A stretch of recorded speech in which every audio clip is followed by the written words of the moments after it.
설교하는 목사 입장에서는 성경 본문 말씀을 택하는 일이 매우 중요합니다. 많은 목사님들이 같은 본문을 택해서 설교하기 때문에 가능한 하면 좀 본문의 중심이 새롭게 전화될 수 있는 그런 성경 본문을 택합니다. 여러분들이 알다시피 주일학교에서부터 신앙생활을 한 분들은 다윗과 골리앗 싸움에 대한 사무엘상 이야기, 그리고 오늘 저희들이 읽은 오병이어의 기적 너무 많이 들었습니다. 이 오병이어의 기적, 특별히 우리 그리스도인들에게는 매우 중요한 말씀이 아닐 수가 없습니다. 복음서가 마태, 마가, 누가, 요한복음, 이렇게 사복음서라고 부릅니다. 이 사복음서 가운데 나타나는 예수님께서 베푸신 기적이 37가지가 나옵니다. 그리고 이 복음서를 기록한 사도 4명이 같은 사건을 중복되어서 기록한 것도 있고 또 딸로 기록한 것도 있는데, 이 오병이어의 기적은 이 사도 4분이 기록한 사복음서에 동일하게 긴 분량으로 그렇게 기록하고 있습니다. 그만큼 이 오병이어의 기적이 우리에게 주는 귀한 하나님의 뜻이 계시고 또 메시지가 있다는 사실입니다. 마가복음에서 이 기록된 오병이어의 기적을 보면은 그 동기가 상세하게 기록이 되어 있습니다. 오병이어의 기적을 베푸시기 전에 예수님께서 12제자를 2명씩 짝을 지어서 갈릴리 지방과 유대 고을 전역으로 파송합니다. 가서 기적을 행하며 메시아인 예수의 이름을 증거케 합니다. 그래서 제자들은 각 고을로 다니면서 많은 이사와 표적을 증거하고 다시 가버나움으로 모이게 됩니다.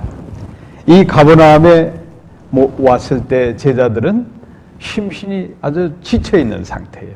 아주 피곤하죠. 여러분, 주의 사역이라는 게 정말 혼신을 다해야 되기 때문에 아주 피곤했었습니다. 그러자 그 지친 제자들을 향하여 예수님께서 마가복음 6장 31절에 이렇게 말씀합니다. 너희는 따로 한적한 곳에 와서 잠깐 쉬어라. 그러니까 rest, 휴식을 취하라 했습니다. 여기서 한적한 곳, 이것이 바로 베세다입니다. 여기서 하나님께서 오병이어의 기적을 베푸시게 되는데, 이 한적한 곳을 가기 위해서 가버나움에서 이제 5km 정도 동북향 방쪽으로 가면은 이제 베세다가 나옵니다. 이 배를 타고 제자들과 함께 가시는데 그 광경을 많은 가버나움에 있던 사람들이 보았어요.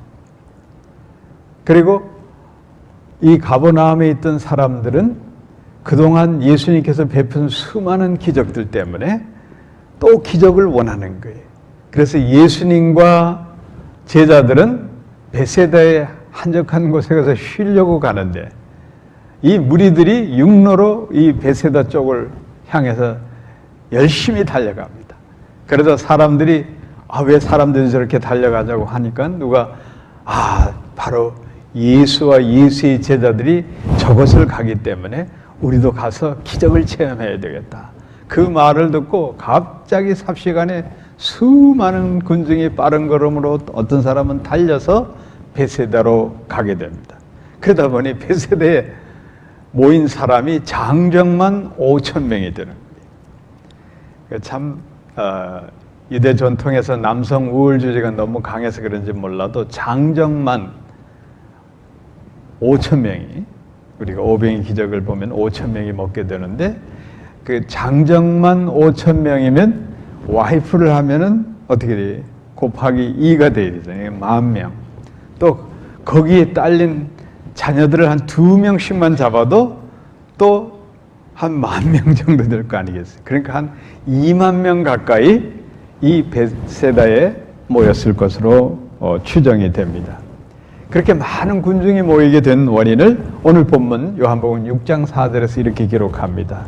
마침 유대인의 명절인 유월절이 가까운지라. 그러니까 예루살렘으로 향해서 올라가던 수많은 순례자들이 그냥 한꺼번에 모여든 거예요.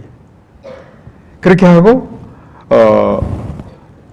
그 많은 군중들은 예수님으로부터 기적을 체험하기도 원했지만은 많은 사람들이 우리가 고대하던, 우리 이스라엘 백성이 고대하던 그 메시아 예수 그리스도가 정말 유대의 임금이 될 만한 분인가라고 확인하고 싶었을 겁니다. 아무튼 베세다 광야에는 자그만치 20,000명의 군중이 모여들었습니다. 예수님과 그의 제자들은 쉬려고 했지만 심신은 피곤했지만 예수님은 그 많은 군중을 바라보시고 이렇게 말씀합니다. 목자 잃은 양같이 보인 불쌍하도다라고 보신 겁니다. 그래서 그 많은 또 환자들이 오고 불치병을 앓는 사람들이 왔기 때문에 예수님이 그들을 고쳐주시고 또 하나님의 말씀을 선포합니다.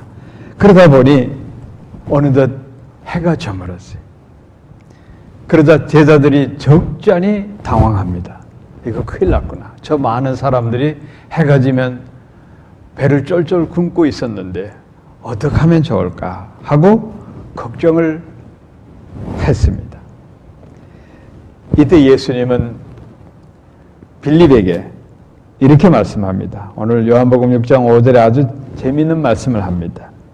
우리가 어디서 떡을 사서 이 사람들로 먹게 하겠느냐. 너 대책을 한번 생각해봐라. 이렇게 예수님이 제자 빌립에게 말씀하십니다. 이 빌립이라는 이름 자체가 헬라 사람이에요. 유대인이라기보다는 헬라 계통의 사람인데 여러분 헬라인들은 굉장히 지성적이고 또 모든 상황 판단을 논리적으로 하려고 하는 사람들이.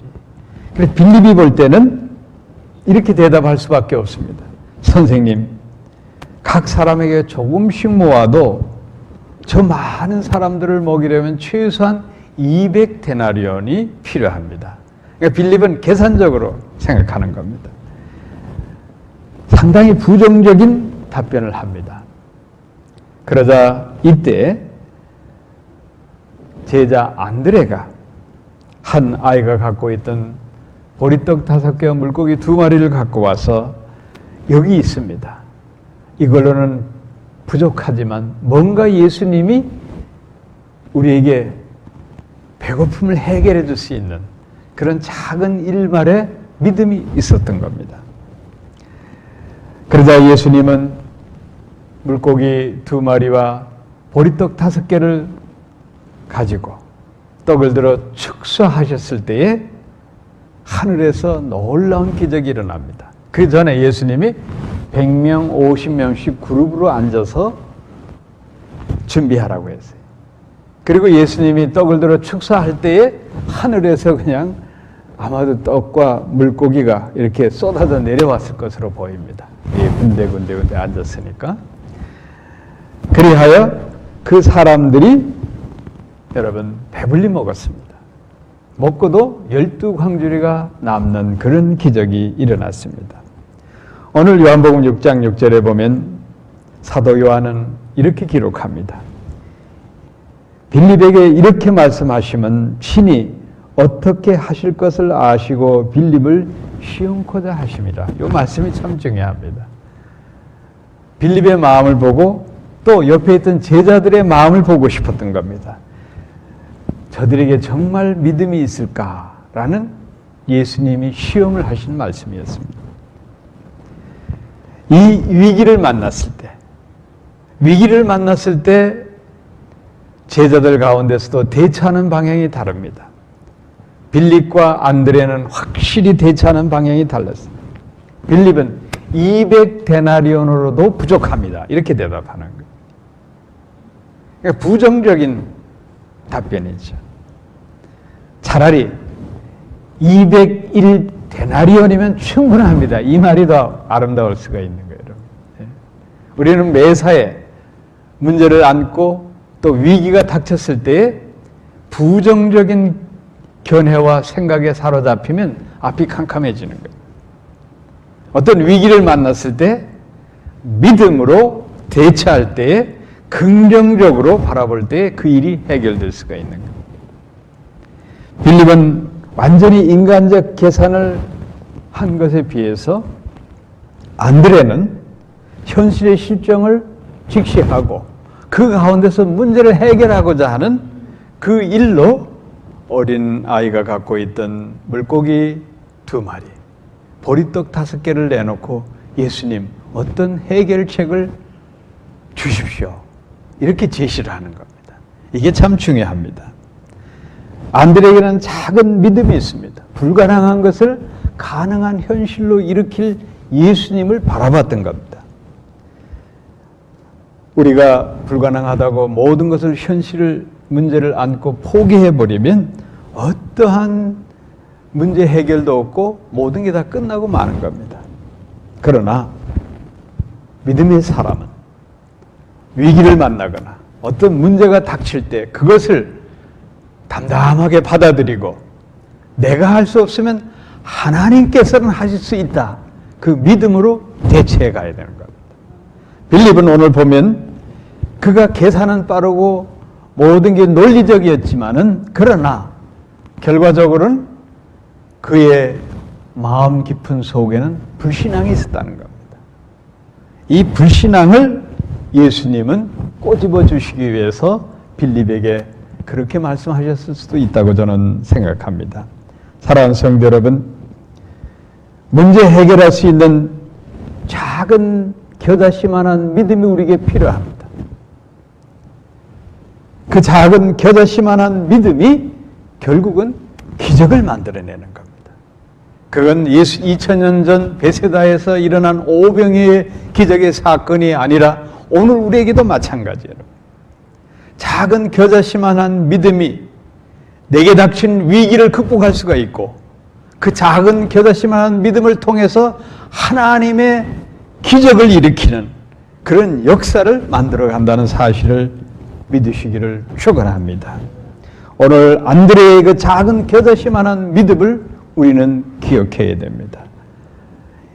이 안드레, 우리 아들 이름이 앤드류인데 이 앤드류, 히브리 말로 헬라어 말로 이 안드레아란 뜻은 남성다움, 영어로 manly, 남자답다 그런 뜻이에요.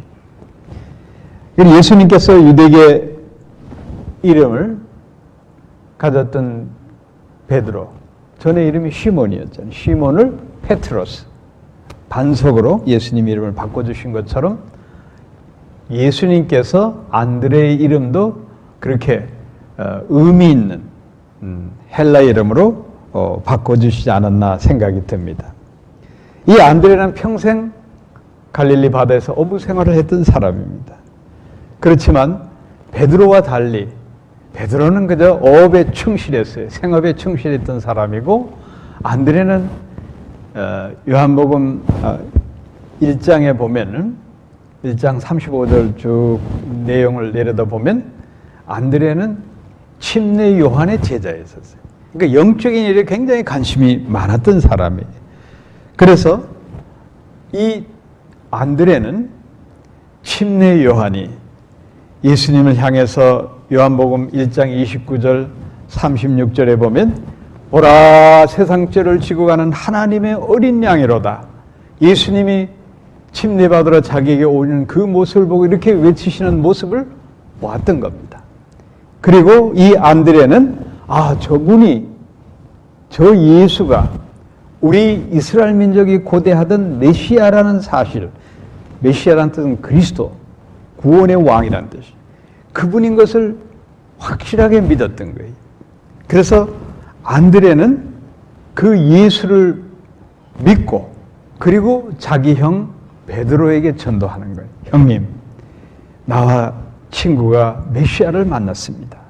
그 메시아 예수 그리스도를 한번 만나보시지 않겠습니까? 해서 안드레가 베드로를 전도한 거예요, 사실은. 그리고 또 이 안드레가 보면은 요한복음 12장에서 보면은 6월절 절기를 지키기 위해서 각 세계 사람들이 예루살렘 성전에 모입니다. 그때 빌립의 지인들 헬라 사람들을 소개받게 되고 그때 안드레가 그들에게 복음을 전하게 되는 거예요. 그러니까 엄밀히 말하면 성경에서 최초의 복음 전도자 선교사는 안드레라고 볼 수가 있는 거예요. 국내 선교, 해외 선교 안드레가 했다고 해도 과언이 아닌 겁니다. 자, 그래서 베드로를 전도하고 그리고 안드레는 보이지 않는 곳에서 하나님의 귀한 사역들을 감당했었다고 저는 봅니다. 그 이름대로 그는 정말 청직하게 남자답게 그리고 열심히 열정적으로 복음을 전하고 주의 제자로의 사역을 잘 감당했던 인물로 봅니다. 단지 성경에 요한복음엔 좀 기록이 되어 있는데 다른 복음서에는 안드레의 이름이 그렇게 많이 나오지는 않습니다. 아마도 자기 형 베드로 때문에 베드로의 그늘에 갇혀서 성경 기자들이 안드레를 많이 사역을 기록하지 않았나 생각이 됩니다. 그러나 안드레는 보이지 않는 곳에서 굉장한 주의 일을 했다고 많은 성경학자들이 평가하고 있습니다. 그러니까 오늘도 보면은 이 안드레 고향이 원래 베세다죠. 그 어린아이가 갖고 있던 도시락, 그 보리떡 5개, 물고기 2마리를 갖고 있는 어린아이와 평소에 제 추측이에요. 친분이 있지 않았었나 하는 생각이 들어요. 그러니까 그 어린아이가 얼마나 배고픈데 그것을 안드레에게 내놓을 때는 그게 쉬운 일이 아니거든요. 그러니까 아마도 평소에 친분이 있었던 어린아이 안드레와 함께 친분이 있었던 아이가 아닌가 생각이 듭니다. 그래서 이 안드레는 보이지 않게 이렇게 사랑관계 또 자기에 맡겨진 사역에 보이지 않게 충실하는 것. 그래서 어떤 사회학자는 이 안드레 리더십이라는 책을 썼어요. 이렇게 보이지 않게 오늘날 CEO의 이상적 모델이다. 이렇게 책을 쓴 그런 내용을 제가 읽은 적이 있습니다. 그렇게 보면 이 안드레의 역할이 대단히 중요합니다.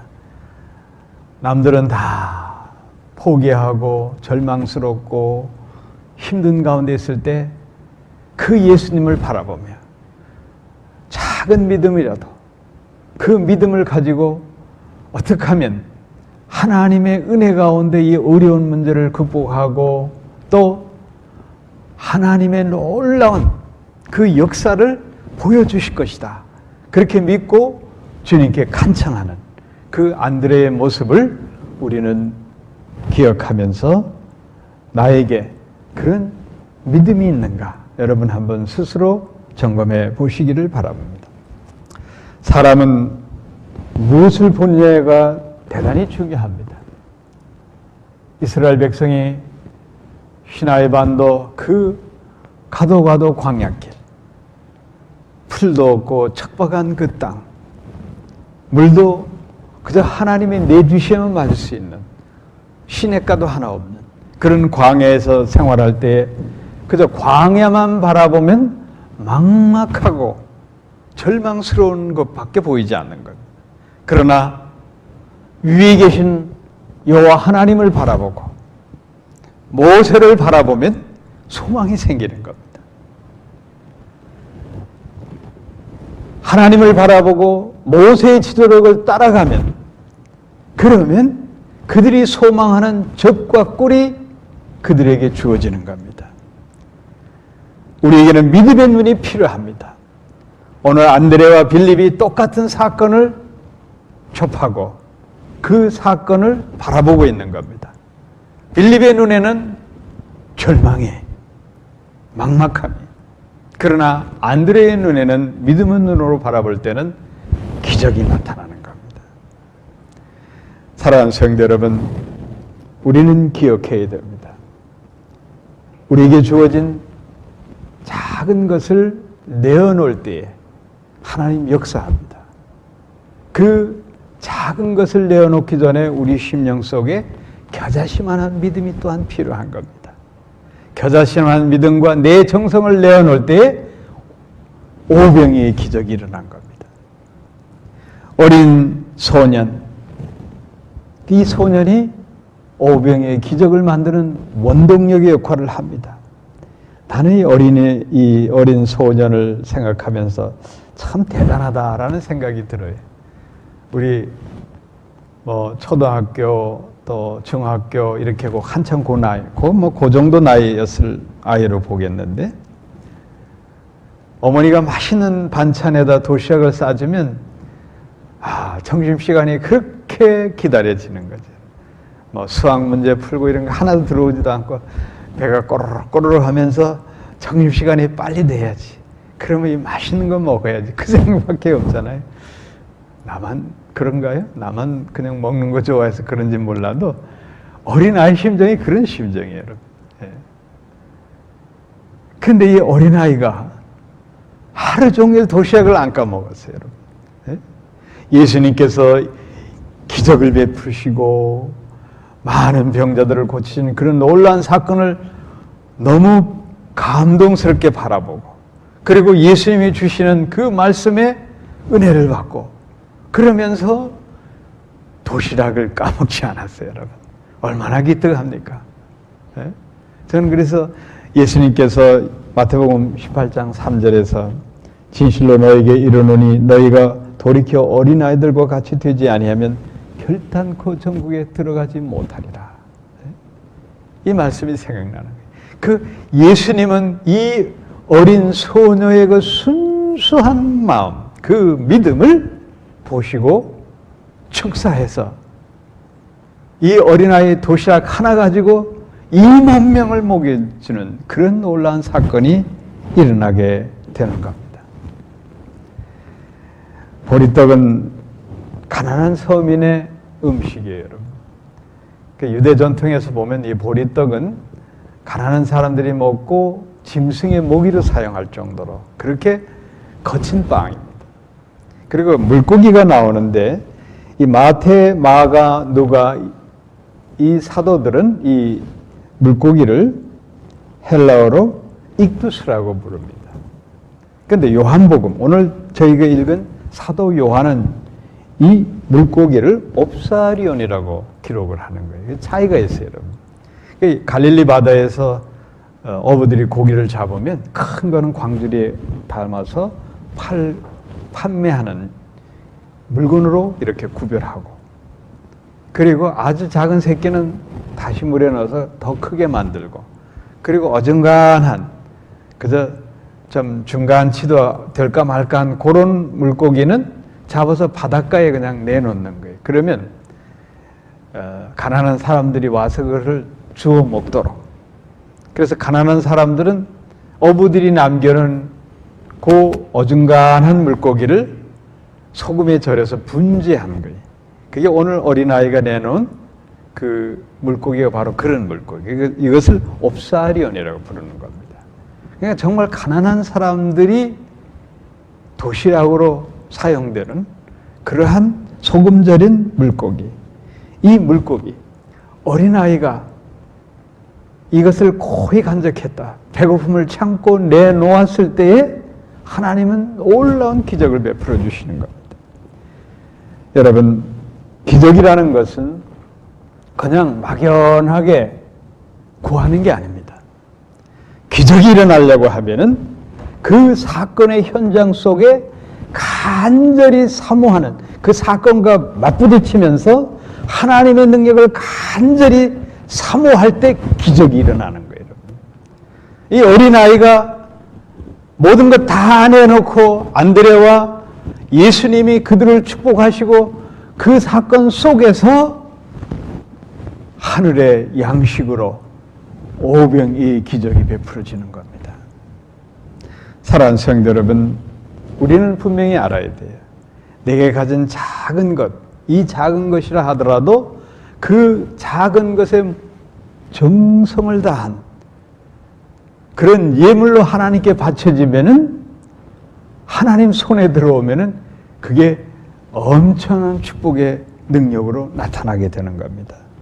오늘 하찮게 보이는 보리떡 5개와 물고기 2마리가 여러분 예수님 손에 들어갔을 때는 2만 명을 배불리 먹이고도 남는 그런 기적이 일어나게 되는 겁니다. 그래서 저는 이것을 만배의 축복이라고 부르고 싶어요. 만배의 축복. 도시락, 어린아이 도시락 하나가 2만 명을 먹여 살리는 역사가 일어나는 거예요. 자, 여러분, 우리는 분명히 기억해야 됩니다. 무엇이든지 주님의 손에 바쳐질 때는 기적이 일어나는 겁니다. 우리가 가진 것은 질적인 거예요, 여러분. 정성이 질적인 것으로 드려지지만 하나님께서는 그것을 받으시고 양적으로 크게 복을 내려주시는 거예요. 믿으시면 아멘 하시기 바랍니다. 아멘 하는 자는 그런 복을 받을 줄 믿습니다. 우리가 작은 정성을 드렸을 때 이건 질적인 거예요, 여러분. 그러나 하나님은 그걸 받으시고 그 믿음과 정성을 받으시고 양적으로 넘치는 복을 내려주시는 겁니다. 우리가 갖고 있는 건강, 인격, 지식, 지혜, 나의 보잘것없는 능력이 있다 하더라도 이런 것들을 깨끗한 마음으로, 정성어린 마음으로 주님께 바쳐지면은 그 속에 하나님의 기적이 일어나는 겁니다. 이것이 그리스도의 믿음이요 가치관이 되어야 되는 겁니다. 사랑하는 성도 여러분, 오병의 기적을 베푸실 때 최고의 하이라이트는 예수님께서 떡을 들어서 축사하실 때입니다. 오늘 제 설교 제목이 축사의 기적입니다. 보리떡을 드시고 높이 축사하실 때 하늘의 양식이 내려지는 겁니다. 2만 명이 먹을 수 있는 기적이 일어나는 겁니다. 축사란 말은 헬라어 원어 성경에서는 유카리스테스라고 부릅니다. 유카리테사스, 감사란 뜻이에요. 한마디로 예수님께서 감사기도 드렸을 때에 2만 명이 먹게 되는 거예요. 사복음서에는 한결같이 오병의 기적을 기록하면서 예수께서 떡을 들어 축사하셨다라고 기록을 하고 있어요. 이 축사가 대단히 중요합니다. 축사는 감사기도인데, 여러분, 유대인들은 늘 식사할 때 감사기도하고 우리도 식사하기 전에 꼭 감사기도 하죠. 이 감사기도가 중요합니다. 이 감사할 때에 하나님께서 기적을 베푸시는 거예요, 여러분. 감사가 있을 때에 하나님의 놀라운 은혜가 임하게 되는 거예요. 분명히 여러분들이 기억해야 될 것은 감사는 다가올 미래에 대한 축복을 예약하는 거예요. 미래의 축복을 예약하는 선물 제도가 감사기도예요, 여러분. 그러니까 감사기도 많이 하면 할수록 여러분은 앞으로 축복을 많이 저축하는 겁니다. 여호와 이레 하나님께서 그 예비된 축복을 내려 주시게 되는 겁니다. 사랑하는 성도 여러분, 우리가 살면서 할 일도 많지만은 늘 감사하는 마음으로 사는 것, 이것보다 더 중요한 것이 없습니다. 매사에 내가 하는 일에 감사함이 있어야 돼요, 여러분. 많은 일을 하는 게 중요한 게 아니에요, 여러분. 내가 하는 일에 있어서 주님 감사합니다. 그리고 이 일들 속에 주위 사람들에게 감사를 나누는 거예요, 여러분. 그 속에 하나님의 축복이 함께 한 줄로 믿습니다. 미국에 가면은 JC 페니 백화점이 유명하고 그 제품들이 또 많습니다. 제임스 캐시 팻이라는 분이 미국 역사 가운데 대단한 거부 중에 한 분입니다. 그의 이름을 따서 오늘날까지 그의 회사가 남아 있습니다. 이 사람은 고등학교를 졸업하고 점원 생활을 시작하는 겁니다. 그렇게 하다가 와이오밍주에 있는 광산촌에 자기 이름을 제임스 캐시 팻이라는 이름을 딱 가진 상점을 하나 낸 겁니다. 그게 계기가 돼서 28살에 그 상점을 내고 나서 그는 나중에 1,000개 미국 전역에 백화점을 거리는 그야말로 거부가 되었습니다. 1928년 당시에 그의 재산이 당시에 119 빌리언 달러였으니까. 그러니까 오늘날로 환산하면 거의 3 빌리언에 가까운 그런 거부였어요. 그런데 1929년 미국 공황 상태가 맞으며 증시가 폭락하면서 증권시장 파동으로 인해 이 사람의 사업체가 하루아침에 다 날아갈 위기에 접하게 되는 거예요. 그래서 이 제임스 캐시 팻은 엄청난 스트레스를 받게 되는 거예요. 잠을 잘 수가 없는 거예요. 거다가 대상포진까지, 스트레스 때문에 대상포진까지 와가지고 약 먹고 수면제 먹지 않으면 잠을 못 자요. 뜬 눈으로 세운 날이 하루 이틀이 아니에요. 그래서 할 수 없이 병원에 입원해서 지내는데, 병원에 가면 저도 원목을 해도 알지만 차풀실이 있어요. 또 차풀실이 없으면 병원 복도 넓은 곳을 택해가지고 예배를 드리게 되는데, 어느 날 잠도 못 자고 피곤한 상태에 있는데 찬송 소리가 들려오는 거예요. 그리고 기도 소리가 들리고 성경, 우리처럼 교독하는 성경 소리, 말씀이 들려오고, 그때 이 사람이 그야말로 엄청난 성령의 감화 속에 그야말로 은혜를 받게 되는, 하나님 은혜를 받게 되는. 그래 훗날 그가 이렇게 회상하면서 고백을 했습니다. 그것은 다만 기적이라고 말할 수밖에 없습니다.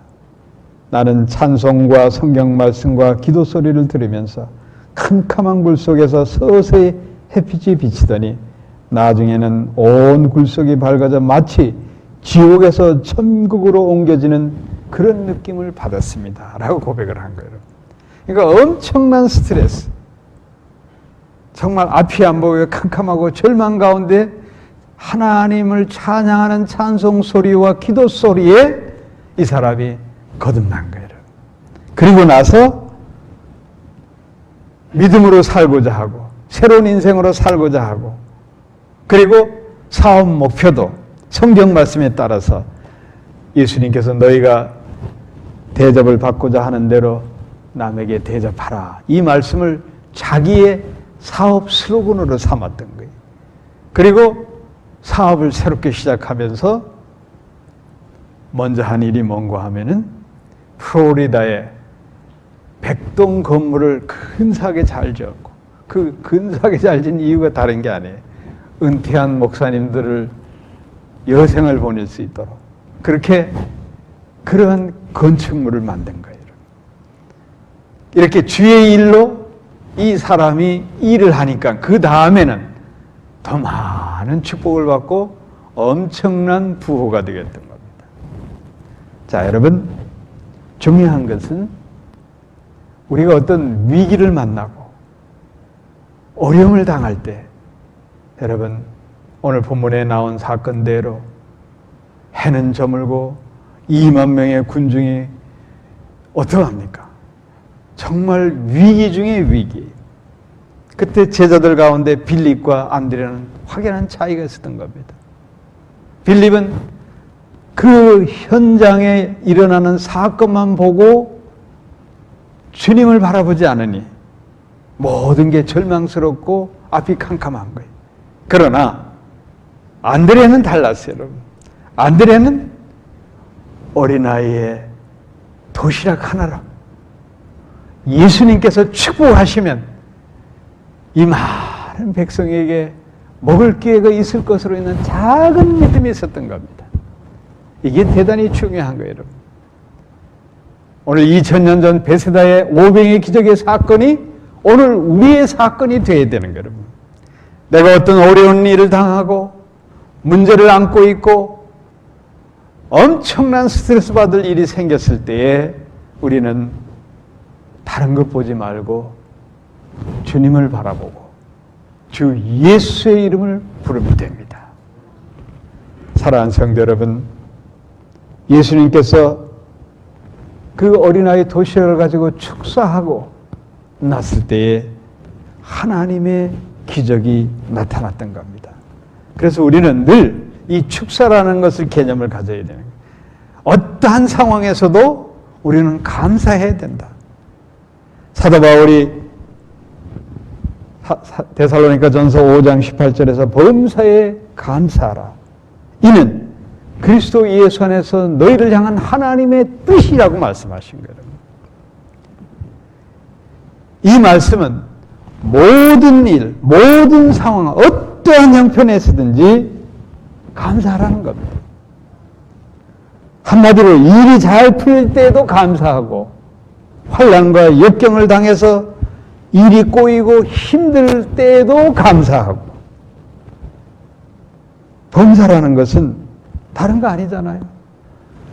좋을 때, 나쁠 때, 평안할 때, 어려울 때, 위기가 닥칠 때, 좋은 일이 막 일어날 때, 그 모든 게 다 범사가 되는 거예요, 여러분.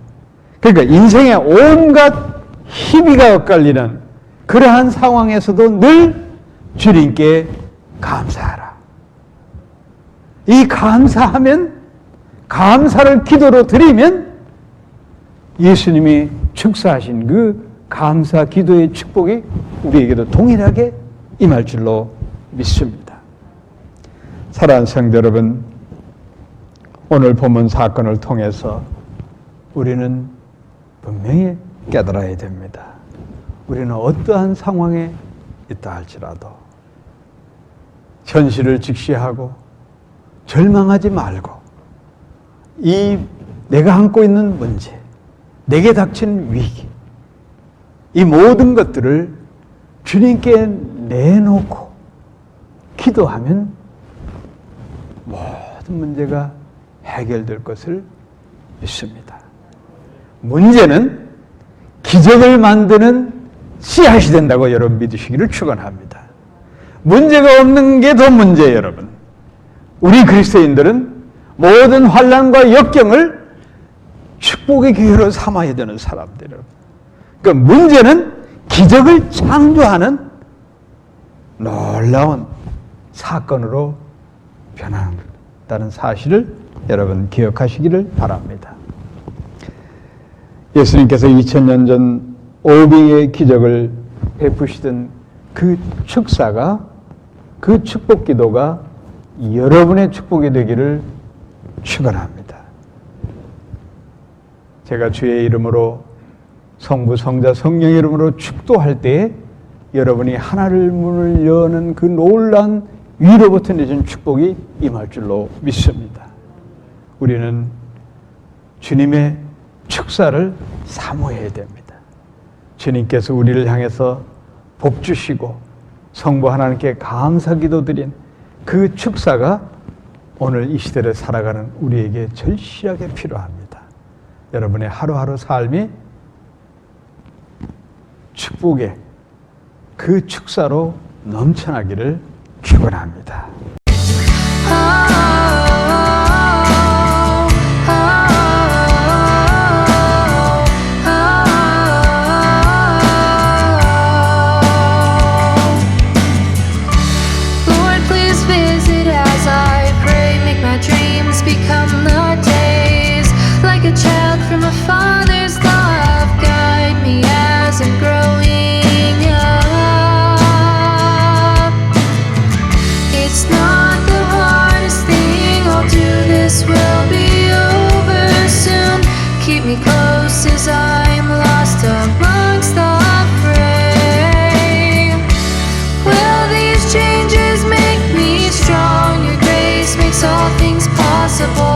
life is broken.